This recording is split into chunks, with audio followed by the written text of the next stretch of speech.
নমস্কার বন্ধুরা, অষ্টমীর গল্পে আমি অষ্টমী আপনাদের স্বাগত জানাই। গল্পপ্রেমী বন্ধুদের জন্য আজকে নিয়ে এসেছি একটি নতুন গল্প।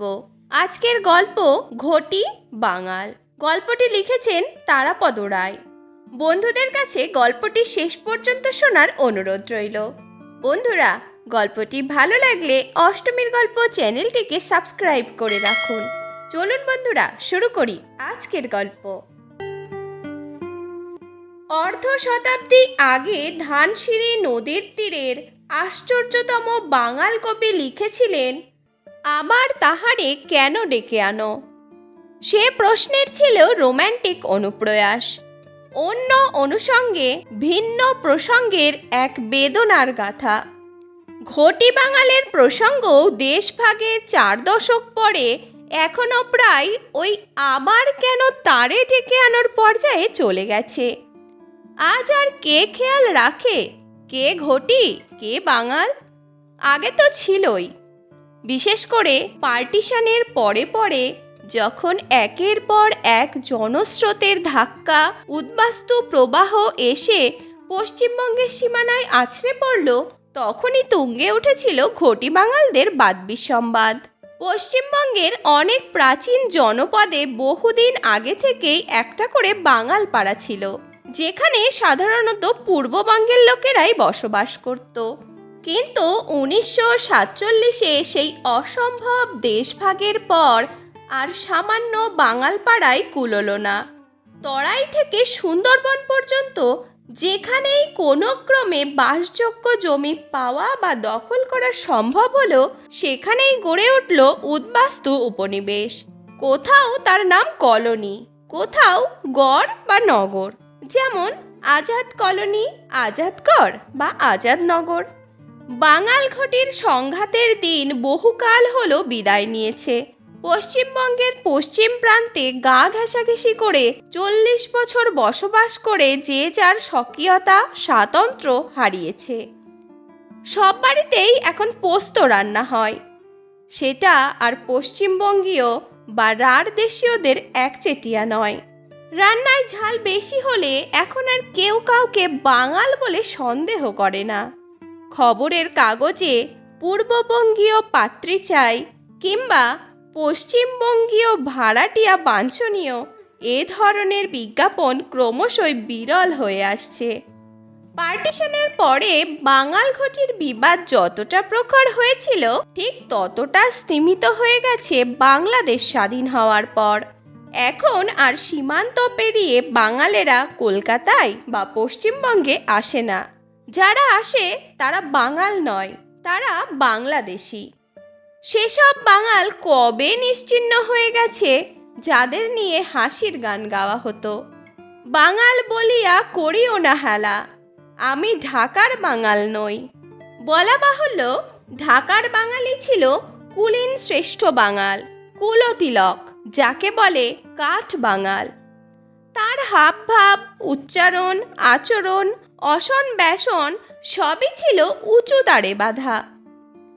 গঙ্গার এই তীরের বহু শতাব্দীর মার্জিত নাগরিকতার সঙ্গে তার ছিল বিস্তর ফারাক।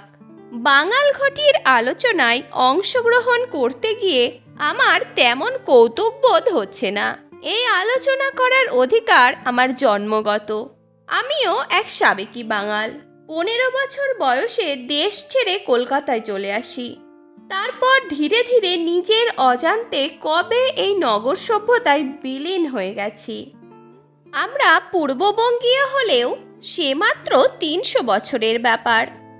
মোঘল রাজত্বের মধ্যকালে 12 ভূঁইয়াদের সঙ্গে দিল্লীশ্বরের মারামারির যুগে নিতান্ত আত্মরক্ষার তাগিদে আমরা পদ্মা, যমুনা, ধলেশ্বরী পেরিয়ে পালিয়ে যাই যশোরের কালিয়া পরগনা থেকে উত্তর মধ্যবঙ্গের আটিয়া পরগনায়। এখনকার যশোহর বাংলাদেশের মধ্যে হলেও সেটা কখনোই বাঙালের এলাকা ছিল না, এখন তো নয়। কাপুরুষদের মতো আমরা বাঙাল দেশে প্রবেশ করেছিলাম এবং আবার 300 বছর পরে কাপুরুষের মতো সেখান থেকে পালিয়ে এসেছি।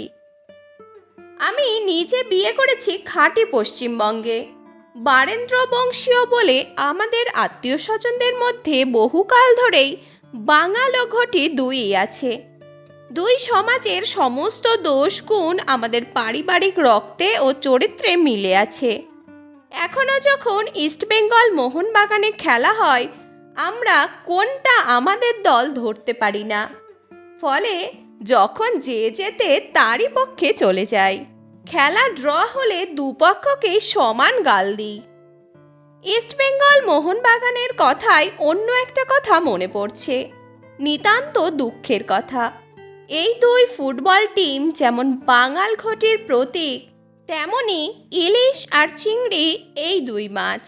দুটি মাছই আরও অনেকের মতো আমার ঠিক সমান প্রিয়। আজকের এই অগ্নিমূল্যের দিনে যখন বাজারে গিয়ে এই দুটি মাছের স্টল থেকে সমদূরত্বে থাকি, বারবার মনে পড়ে যায় 40-50-এর কলকাতার কথা। বাঙাল ঘটির সেই মান অভিমান, চুলোচুলি, বাদবিসম্বাদের স্মরণীয় যুগে পুরো ব্যাপারটা কেন্দ্রীভূত হয়েছিল ইস্ট বেঙ্গল ইলিশ মাছ বনাম মোহনবাগান চিংড়ি মাছ সংগ্রামে। সেই রেষারেষির মধ্যে কোথাও ছিল একটা কৌতুকের আভাস, পুরোটা দমবন্ধ ব্যাপার ছিল না। সেদিনের বাংলা সাহিত্যের রথী মহারথীরা যেমন তারাশঙ্কর, বিভূতিভূষণ, শরদিন্দু বন্দ্যোপাধ্যায়, সৈয়দ মুস্তফা আলী তো বটেই বাঙাল ঘটি নিয়ে লিখেছেন। আর সেই উদ্বাস্তু শিবিরে লোভী ভূতের মাছ ভাজা খাওয়ার চেষ্টা, বাঙালদের হাতে ভূতের নির্যাতন ও পলায়ন, শিবরাম চক্রবর্তীর সেই মর্মান্তিক গল্প পাঠ করে অনেক বাঙালি সেদিন হাসেননি। এরও বহু আগে লেখা হয়েছিল, বাঙাল মনুষ্য নয়, উড়ে এক জন্তু, লাফ দিয়া গাছে ওঠে, হাত নেই কিন্তু। কিন্তু সর্বাধিক মর্মান্তিক গল্পটি লিখেছিলেন বাঙাল ঘটির চূড়ান্ত দ্বন্দ্বের বহুকাল আগে বাংলা সরস রচনার পিতামহ প্রতিম ত্রৈলোক্যনাথ মুখোপাধ্যায়। বসুমতী সাহিত্য মন্দিরের পুরনো গ্রন্থাবলী সিরিজের ত্রৈলোক্যনাথ গ্রন্থাবলীর দ্বিতীয় খণ্ডের প্রথম কাহিনীটির নামই হল বাঙাল নিধিরাম। বিসূচিকা রোগগ্রস্ত বাঙাল নিধিরাম মুমূর্ষ অবস্থায় গঙ্গা তীরে শুয়ে ছটফট করছেন। বেলা 10টা, প্রচণ্ড সূর্যকিরণে জগৎ অগ্নিময়। নিধিরামের প্রাণ তবুও বাহির হয় না।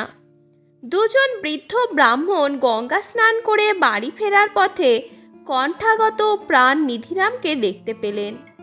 নিধিরাম তাদের বললেন, তৃষ্ণায় ছাতি ফেটে যাচ্ছে, যদি মুখে একটু জল দেন। বৃদ্ধরা জল দেওয়ার পরিবর্তে নিধিরামকে প্রশ্ন করতে লাগলেন, মহাশয়ের নিবাস, মহাশয়ের নাম ইত্যাদি মামুলি কথা। সেসব প্রশ্ন কোনো মৃত্যু পথযাত্রীকে করা যায় না। সে যা হোক, অবশেষে তারা নিধিরামের কাছে জানতে চাইলেন, আপনার বেতন অর্থাৎ বেতন। নিধিরাম তখন বললেন, আমি চাকরি করি না, আমার বেতন নাই, যান আপনারা বাড়ি যান, আমার জলে কাজ নাই। গাঙ্গেয় পশ্চিম বাংলায় সেদিন বাঙাল নিধিরামের যে বিপর্যয় হয়েছিল, সেই দুর্ভোগের যুগ অবশ্য এখন আর নেই। বাঙাল ঘটি মিলেমিশে প্রায় একাকার হয়ে গেছে। পশ্চিমবঙ্গবাসী নতুন প্রজন্মের বাঙালেরা প্রথম ধাক্কায় যারা এসেছিলেন, তাদের সন্তানেরা এখন অন্য প্রজন্মমুখী। তাদের কাছে এ দুয়ের পার্থক্য হাস্যকর।